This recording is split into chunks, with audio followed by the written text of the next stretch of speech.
بسم اللہ الرحمن الرحیم یا ایہا الذین آمنوا اتقوا اللہ ولتنظر نفس ما قدمت لغد واتقوا اللہ ان اللہ خبیر بما تعملون۔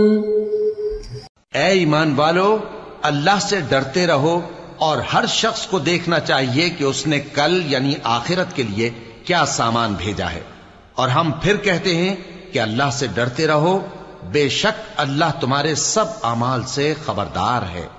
بسم اللہ الرحمن الرحیم، الحمد للہ رب العالمین، والصلاة والسلام على اشرف الانبیاء والمرسلین وعلى آلہ واصحابہ اجمعین ومن تبعہم بإحسان الى یوم الدین۔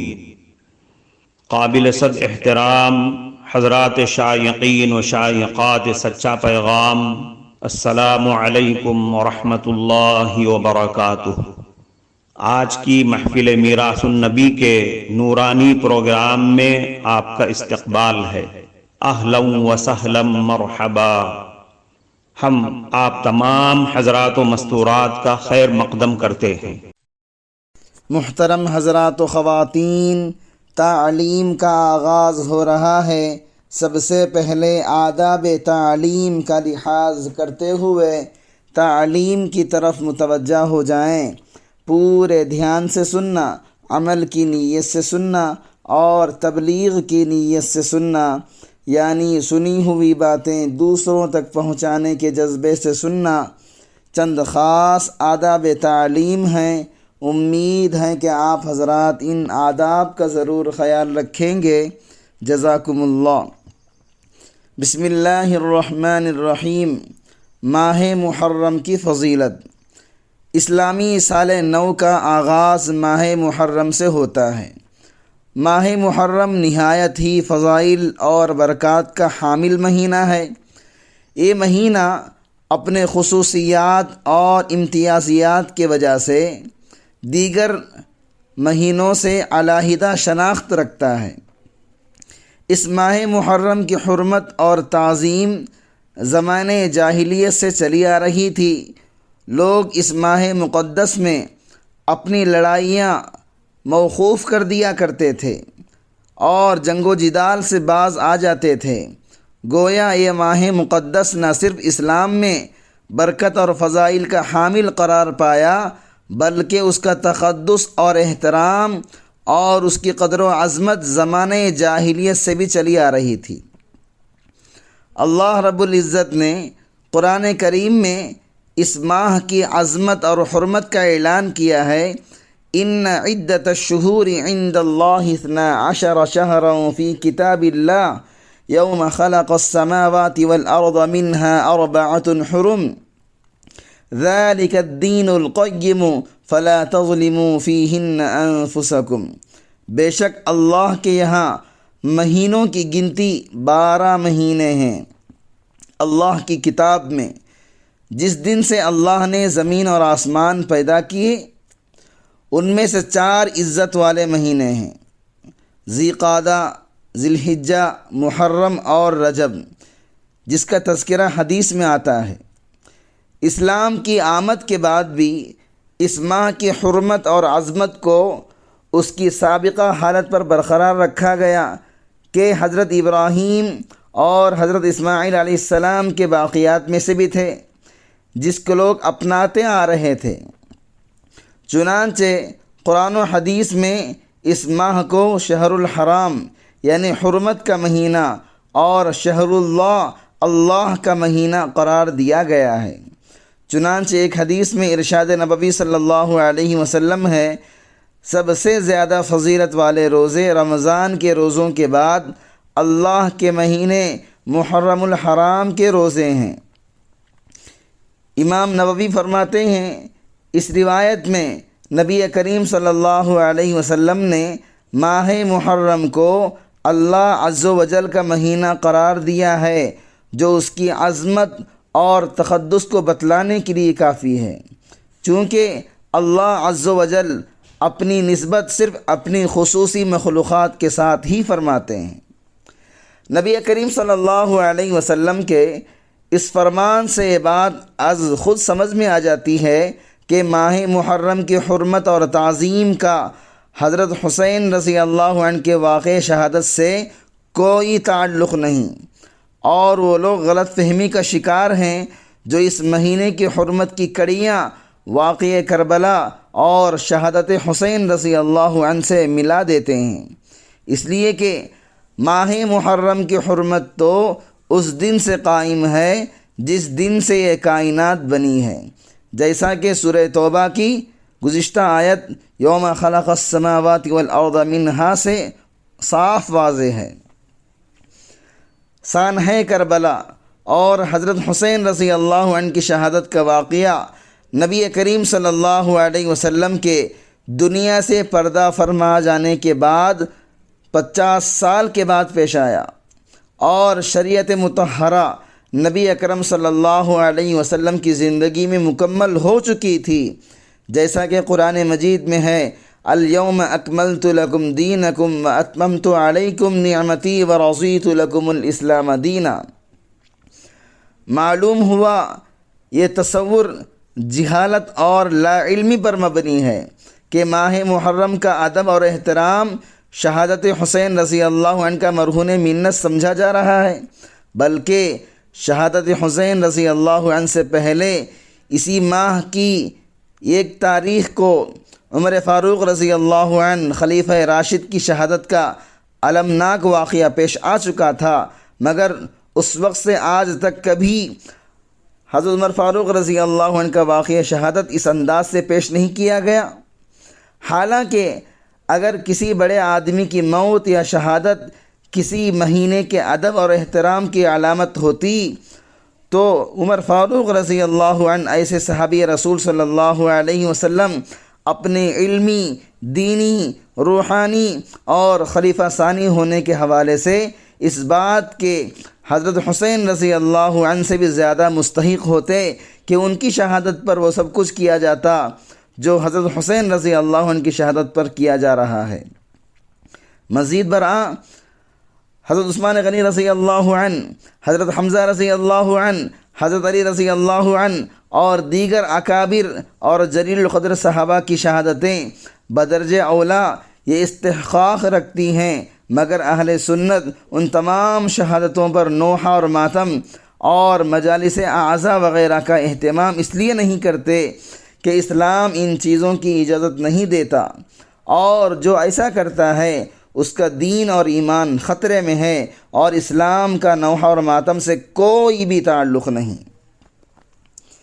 اس ماہ مبارک میں مطلقاً کسی بھی دن روزہ رکھنا رمضان کے بعد سب سے افضل روزہ شمار ہوتا ہے، نیز 9 اور 10 محرم یا 10 اور 11 محرم کا روزہ رکھنا اور بھی زیادہ فضیلت کی چیز ہے، چنانچہ صحیح مسلم کی حدیث میں آیا ہے رمضان کے روزوں کے بعد سب سے افضل اللہ کے نزدیک محرم کے روزے ہیں، اور فرض نماز کے بعد سب سے افضل رات کی نماز تہجد کی نماز ہے۔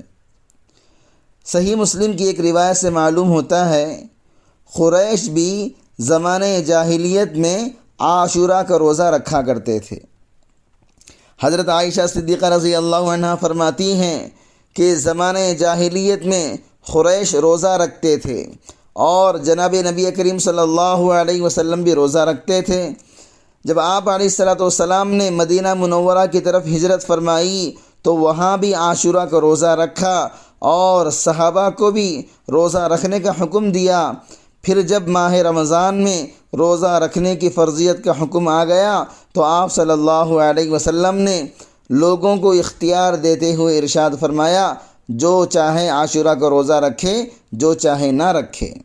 محترم ناظرین کرام، اس دینی اور ایمانی بیان کو سننے کے دوران ہی اس کو لائک کر دیجئے اور شیئر بھی کر دیجئے تاکہ دوسرے بھی اس سے فائدہ اٹھا سکیں۔ اللہ آپ کو جزائے خیر عطا فرمائے۔ اس حدیث مبارکہ سے معلوم ہوا کہ ہجرت سے پہلے بھی حضور صلی اللہ علیہ وسلم کی اپنی عادت شریفہ روزہ رکھنے کی تھی، اور ہجرت کے بعد بھی دوسروں کو بھی آپ صلی اللہ علیہ وسلم اس کا حکم دیا کرتے تھے۔ سیدنا موسیٰ علیہ السلام نے اس روز بطور شکر الہی کے روزہ رکھا تھا کہ جب اللہ رب العزت نے فرعون اور اس کی قوم کو سمندر میں ڈبو دیا تو آپ علیہ السلام نے بطور شکر الہی روزہ رکھا، اور ان کے بعد بھی یہود لوگ روزہ رکھتے رہے۔ جب نبی کریم صلی اللہ علیہ وسلم ہجرت کر کے مدینہ منورہ پہنچے، آپ صلی اللہ علیہ وسلم نے یہود کو اس دن روزہ رکھتے ہوئے پایا تو پوچھا، یہ کون سا روزہ ہے جو تم لوگ رکھتے ہو؟ انہوں نے کہا، یہ وہ دن ہے جب اللہ تعالیٰ نے سیدنا موسیٰ علیہ السلام اور ان کی قوم کو عزت بخشی، فرعون اور اس کی قوم کو ذلیل کیا۔ اس شکرانے پر سیدنا موسیٰ علیہ السلام نے روزہ رکھا تو ہم بھی رکھتے ہیں۔ اس پر نبی کریم صلی اللہ علیہ وسلم نے فرمایا، نحن احق بموسیٰ منکم، ہم تم سے زیادہ سیدنا موسیٰ علیہ السلام کے حقدار ہیں، یا یہ فرمایا، نحن اولا بموسیٰ منکم، ہم سیدنا موسیٰ علیہ السلام کے تم سے زیادہ قریب ہیں۔ لہذا آپ صلی اللہ علیہ وسلم نے روزہ رکھا اور امت کو بھی روزہ رکھنے کا حکم دیا۔ حضرت ابن عباس رضی اللہ عنہما فرماتے ہیں، جب حضور صلی اللہ علیہ وسلم نے عاشورہ کے دن خود روزہ رکھا اور حضرات صحابہ کو روزہ رکھنے کا حکم فرمایا تو اس پر حضرات صحابہ رضوان اللہ تعالی علیہم اجمعین نے عرض کیا، اے اللہ کے رسول، اس دن کی تو یہود و نصارہ بھی تعظیم کرتے ہیں، غالباً یہ عرض کرنا مقصود ہوگا کہ روزہ رکھ کر تو ہم نے بھی اس دن کی تعظیم کی، گویا ہم ایک عمل میں ان کی مشابہت اختیار کرنے لگے۔ تو اس پر آپ صلی اللہ علیہ وسلم نے ارشاد فرمایا، اگر اللہ نے چاہا تو اگلے سال ہم 9ویں تاریخ کو بھی روزہ رکھیں گے۔ حضرت عبداللہ ابن عباس رضی اللہ عنہما فرماتے ہیں، لیکن اگلے سال عاشورہ کا دن آنے سے پہلے حضور صلی اللہ علیہ وسلم کا وصال ہو گیا اور آپ کو اس پر عمل کرنے کی نوبت نہیں ملی، لیکن چونکہ حضور صلی اللہ علیہ وسلم نے یہ بات ارشاد فرما دی تھی، اس لیے صحابہ نے عاشورہ کے روزے میں اس بات کا اہتمام کیا اور 9 محرم یا 11 محرم کا ایک اور روزہ رکھا، اس روزے کو مستحب قرار دیا، اور تنہا عاشورہ کے روزہ رکھنے کو حضور صلی اللہ علیہ وسلم کے اس ارشاد کی روشنی میں مکروہ تنزیہی اور خلاف اولا قرار دیا۔ یعنی اگر کوئی آدمی صرف عاشورہ کا روزہ رکھ لے تو گنہگار تو نہیں ہوگا، بلکہ اس کو عاشورہ کے دن روزہ کے ثواب مل جائے گا، لیکن چونکہ آپ صلی اللہ علیہ وسلم کی خواہش 2 روزے رکھنے کی تھی، اس لیے خواہش کی تکمیل میں بہتر یہ ہے ایک روزہ ملا کر 2 روزے رکھے جائیں۔ کفارہ مجلس کی دعا پڑھ لیجئے۔